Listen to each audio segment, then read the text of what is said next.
అదే ఆంధ్ర రాష్ట్ర ప్రజలు మీకు 11 సీట్లు ఎక్కడిచ్చారు, 4 సీట్లు లోక్సభలో ఇచ్చారు.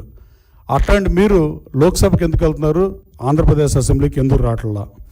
అలాగే నేను చెప్పినట్టు డిబేట్కి ఫస్ట్ 6 నెలలు ప్రభుత్వం ఏర్పడిన తర్వాత ఆ రోజున మీ ప్రభుత్వం ఏర్పడినప్పుడున్న ఆర్థిక పరిస్థితి ఏంటి, ఇవాళ ఆర్థిక పరిస్థితి ఖజానాని మీరు ఎలా చెప్పారు? 45 సంవత్సరాల నుంచి రాజకీయాల్లో ఉన్న ముఖ్యమంత్రికి ఇలాంటి సమస్య ఎప్పుడూ చూడలేదంటే అది మీ పాలనకి అర్థం పడుతుంది. అది దయచేసి తెలుసుకోవాల్సిందిగా మీడియా సోదరుల ద్వారా మిమ్మల్ని కోరుతున్నా. అలాగే మొన్న వరదలు వచ్చినప్పుడు మీ పార్టీ ప్రవర్తించిన తీరు చాలా బాధాకరం. 16 మంది పోటీ చేస్తే సింగనగర్లో కానీ జక్కంపూడి వైఎస్ఆర్ కాలనీలో కానీ మీరు వచ్చారా? కృష్ణా జిల్లా, ఉమ్మడి కృష్ణా జిల్లా అభ్యర్థులను అడుగుతున్నా. మాజీ ముఖ్యమంత్రి గారు 2 సార్లు వచ్చి అలా వెళ్ళిన పరిస్థితి. మీరు వర్క్ ఫ్రమ్ హోమ్ పనిచేసిన మాట వాస్తవం కాదని అడుగుతున్నా. సెక్రటేరియట్కి మీరు ఎన్నిసార్లు వచ్చారని అడుగుతున్నా మీ పరిపాలన 1825 రోజుల్లో. అలాగే వర్క్ ఫ్రమ్ ఫామ్ హౌస్ ముఖ్యమంత్రులు కూడా చూసాం. కానీ గౌరవ ముఖ్యమంత్రి గారు 74 సంవత్సరాల వయసులో వర్క్ ఫ్రమ్ సైట్ కానీ వర్క్ ఫ్రమ్ బస్ కానీ ఇలా పనిచేసింది మీరు కనపట్టలేదా, మీరు చూడలేదా, లేదా కనపడినా చూడనట్టు నటిస్తున్నారా? ఆ రోజున శాసనసభలో చంద్రబాబు నాయుడు గారి కన్నీటికి కారణమై ఆయన భీషణ ప్రతిజ్ఞ చేసి నేను అసెంబ్లీకి రానన్నాడు. కానీ 23 సీట్లు ఇచ్చారు కాబట్టి నేను అసెంబ్లీకి రానని ఎప్పుడూ ఆయన చెప్పలా. కమ్యూనిస్ట్ పార్టీ యోధులు ఒకళ్ళో ఇద్దరో శాసనసభకు ప్రాతినిధ్యం వచ్చినప్పుడు ఉమ్మడి రాష్ట్రంలో వాళ్ళు ప్రతిపక్ష హోదా ఉందని వచ్చేవాళ్ళ. కనీసం మీరు నిజాలు గుర్తెరిగి ప్రజలను అవమానించకుండా, శాసనసభను అవమానించకుండా, ప్రజాస్వామ్యాన్ని అవమానించకుండా, ప్రజాస్వామ్యం పరిడి వెళ్ళాలంటే ప్రజాస్వామ్య విలువలకు తిరోధకాలు ఇవ్వకుండా ఒక రాజకీయ పార్టీగా ఏం చేయాలనేది మీరు ఆలోచన చేయాల్సిన అవసరం ఉంది. సభానాయకుడిగా ముఖ్యమంత్రి సభ నడుపుతుంటే ముఖ్యమంత్రి గారు సభలో ఉన్నప్పుడు ప్రతిపక్ష సభ్యులు మిమ్మల్ని కూడా ఎలక్ట్ చేసుకున్నారు. కుప్పం నుంచి చంద్రబాబు నాయుడు గారిని ఎన్నుకుంటే, పులివెందుల నుంచి మిమ్మల్ని ఎన్నుకుంటే, మిగతా 10 సీట్ల నుంచి ప్రజాప్రతినిధులు ఎన్నుకున్న వాళ్ళని మీరు అవమానించడం కాదని నేను స్ట్రైట్గా అడగదలుచుకున్నా.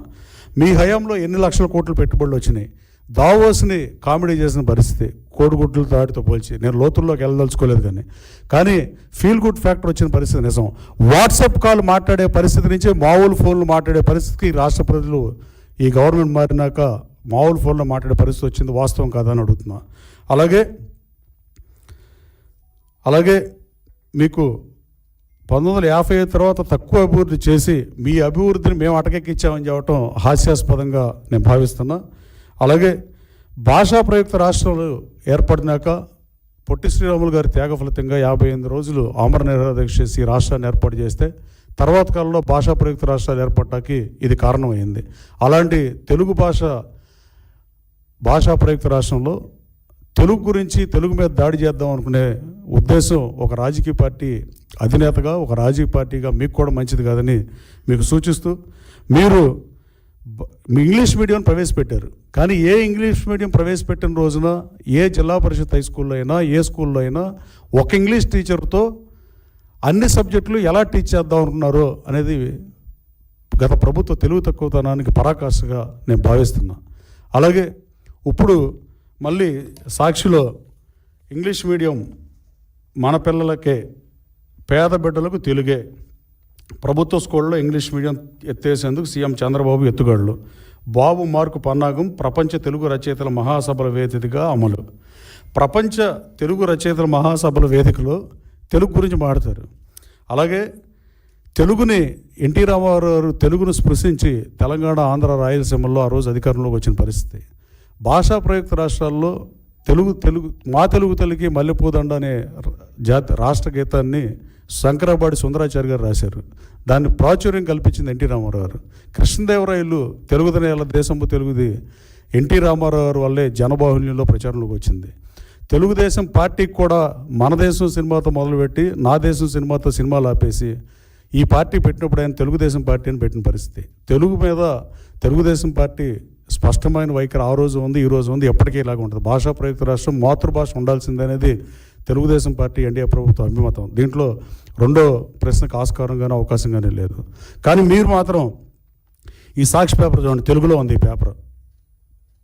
సాక్షి పేరు తెలుగులో ఉంది. తెలుగు వాళ్ళ మనస్సాక్షి సాక్షి అని మీ కొటేషనో కోటో అది కూడా తెలుగులో ఉంది. మీరు సాక్షి పేపర్ని ఇంగ్లీష్ పేపర్కి మార్చదలుచుకున్నారా? సాక్షి టీవీని కానీ విట్నెస్ అని పేరు మారుతారు ఆ సాక్షిని. అంటే ఏది పడితే అది మాట్లాడటం బాధాకరం. నేను రాజకీయ విమర్శగా చేయట్లేదు, కానీ మనం మాట్లాడేటప్పుడు ప్రజలకు ప్రాతినిధ్యం వచ్చినప్పుడు కనీస విలువలతో రాజకీయం చేయాలి. మీరు గతంలో బూతులు తిట్టే వాళ్ళకి, పనికిమాలిన వాళ్ళకి మంత్రులు ఇచ్చి ఈ 11 స్థానాలకు పరిమితం అయిపోయారని ప్రతి ఆంధ్రుడు చర్చించుకునే పరిస్థితి. తెలుగు భాష మీద మేము దాడి చేయాల. తెలుగు భాష మీద దాడి చేసిన ప్రభుత్వం ఏదైనా ఉంటే భాషా ప్రయుక్త రాష్ట్రం ఏర్పడినప్పటి నుంచి 55 నుంచి మీ ఒక్క ప్రభుత్వమే తెలుగు భాషకి నగుబాటుకు గురైంది. తెలుగు భాషని వేరే పదాలు మాట్లాడటం, వేరే బూతులు తిట్టడం, తెలుగు భాషని తెలుగు బూతులు మాట్లాడే పరిస్థితి తీసుకొచ్చిందంతా గత వైసీపీ ప్రభుత్వం కాదా అని కనీసం వైసీపీ కార్యకర్తలు కూడా ఒప్పుకునే నిజం ఇది. అలాగే జక్కంపూడి వైఎస్ఆర్ కాలనీలో కానీ సింగనగర్లో కానీ వైసీపీకి ఎక్కువ ఓట్లు ఉన్న ప్రాంతం. అక్కడ ప్రజలు ఇబ్బందులు ఉంటే ఆళ్ళ గాలికి వదిలేసిన పరిస్థితి. చంద్రబాబు నాయుడు గారు వీళ్ళు వైసీపీకి ఫేవర్గా ఉండేవాళ్ళని వీళ్ళకి సర్వీస్ చేయొద్దని ఆయన రాలి అర్ధరాత్రి వరకు అక్కడే ఉండి పనిచేసి బట్టి 11 రోజులు కలెక్టరేట్లో ఉన్న పరిస్థితి.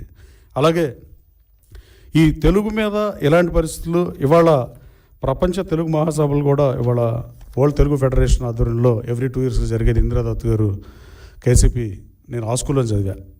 ఆ సభల మీద విమర్శించే స్థితికి మీరు దిగజారొద్దని మీకు సూచన చేస్తూ, అలాగే ఈ వర్క్ ఫ్రమ్ హోమ్ అనేది, వర్క్ ఫ్రమ్ హోమ్ హౌస్ అనేది కాలం చెల్లిని ఇక ప్రజల్లోకి రమ్మని కోరుతూ, రాష్ట్ర శాసనసభను అవమానించకుండా, రాష్ట్ర ప్రజలను అవమానించకుండా అసెంబ్లీకి రమ్మని గౌరవ మాజీ ముఖ్యమంత్రి గారిని మీ మీడియా ద్వారా కోరుతున్నా. కేవలం మీరు మీడియా సమావేశాలు పెడితే మీడియా 4th ఎస్టేట్ అన్నారు, కానీ మీడియానే ప్రజా సమస్యలకు వేదికని ఎవరు చెప్పలా. స్వాతంత్రం వచ్చినప్పటి నుంచి ఒక్కరి భాషలు